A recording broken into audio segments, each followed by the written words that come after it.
comfortable. Whenever you're fighting a fire, you're actually crouching down like this. Yep, like. So another thing you can do is stand the pattern by taking this hand and pull apart. Also, you can also take the pattern.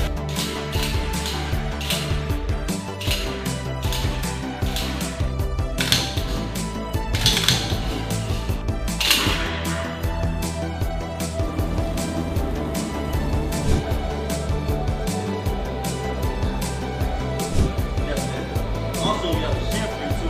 Do them all.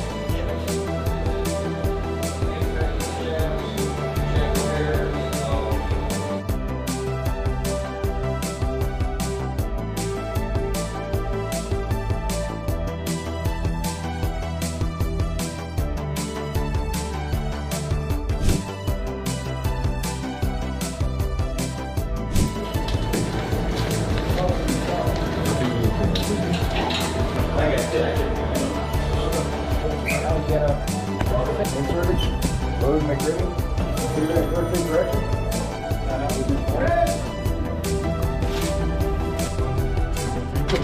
Go, go, go, go.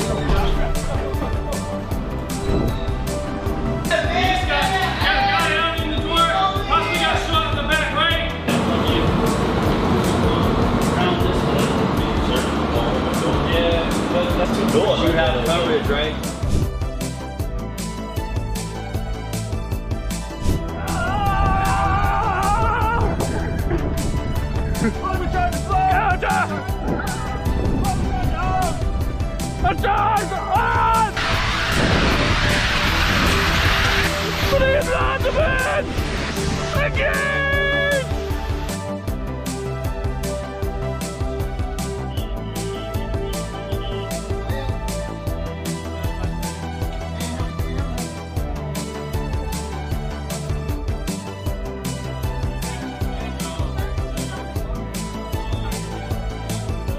Hey team, are you guys ready?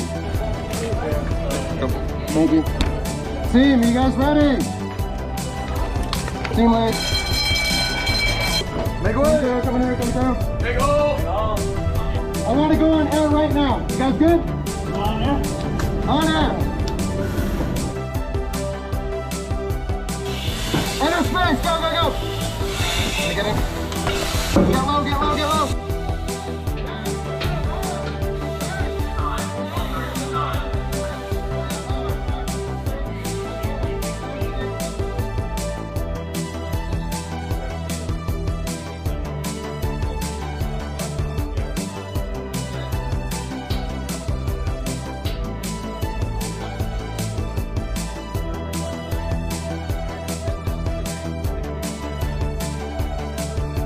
Careful fire.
I'm Captain Brent Spillner.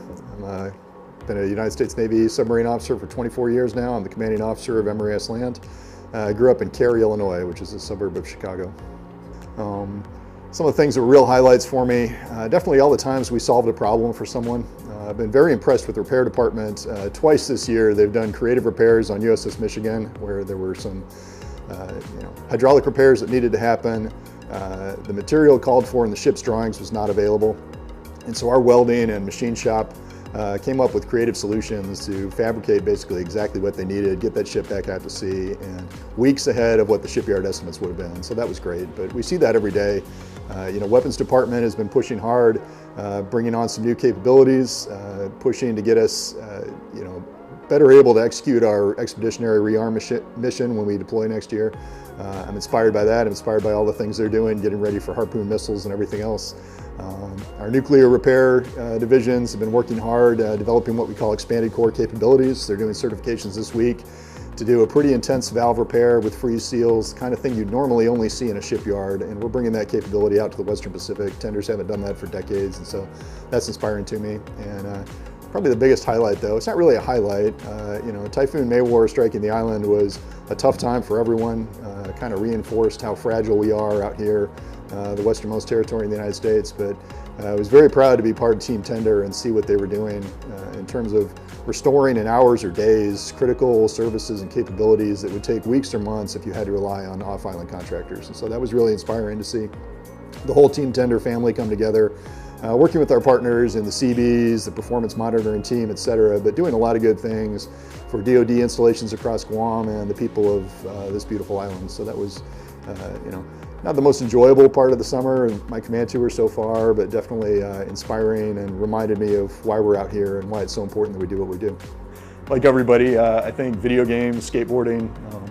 I played on the tennis team when I was in high school. I'm not quite as quick as I used to be, but that's what I enjoyed back then. Our nation could not do what we need to do without the tenders and the capabilities that we bring. So it's been worth it. Your sacrifices are recognized and appreciated. For some of you, I hope we get a little bit of a break this winter as we move into the midterm availability. A lot of our crew, I know we're going to be going over to the cable and just keeping up the pace with the lead maintenance activity, but we're going to try to make sure we take care of everybody. I hope everybody gets a chance to work on that work-life balance, but what you've been doing over the last 6 months has definitely paid off, and we could not do it without you. Hey, good morning.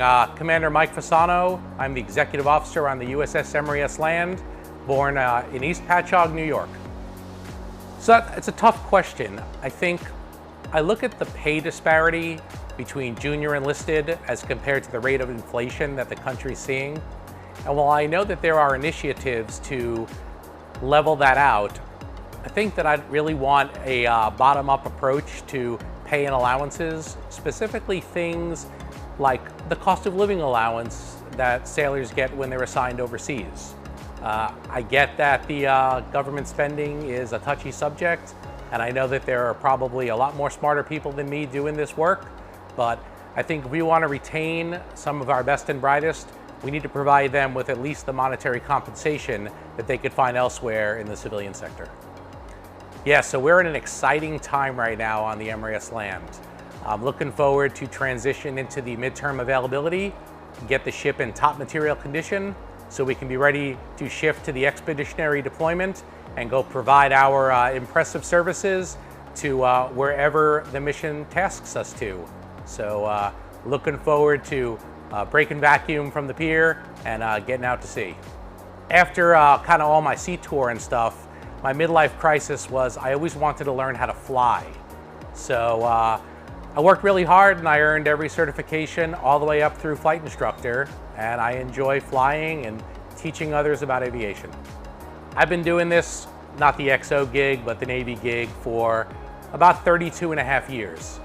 And a lot of people ask, when's it time to hang it up? And my answer is, when I stop having fun. And being on a ship with an opportunity to lead men and women at sea is, I think, one of the greatest gifts any of us could hope for.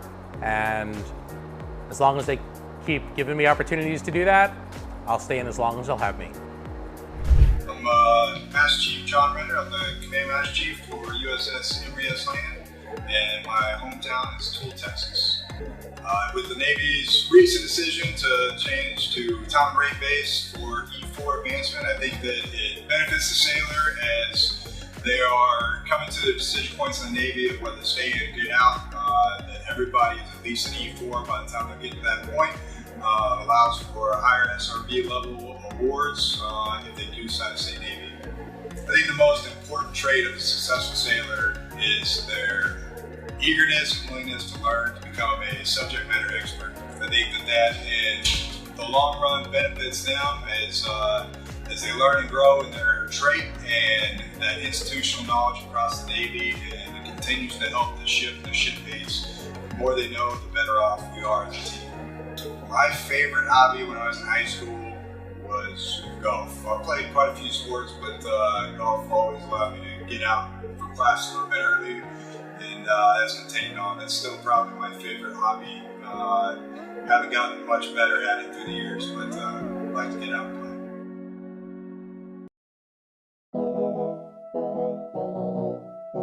I'm L2 Dudnal Generain.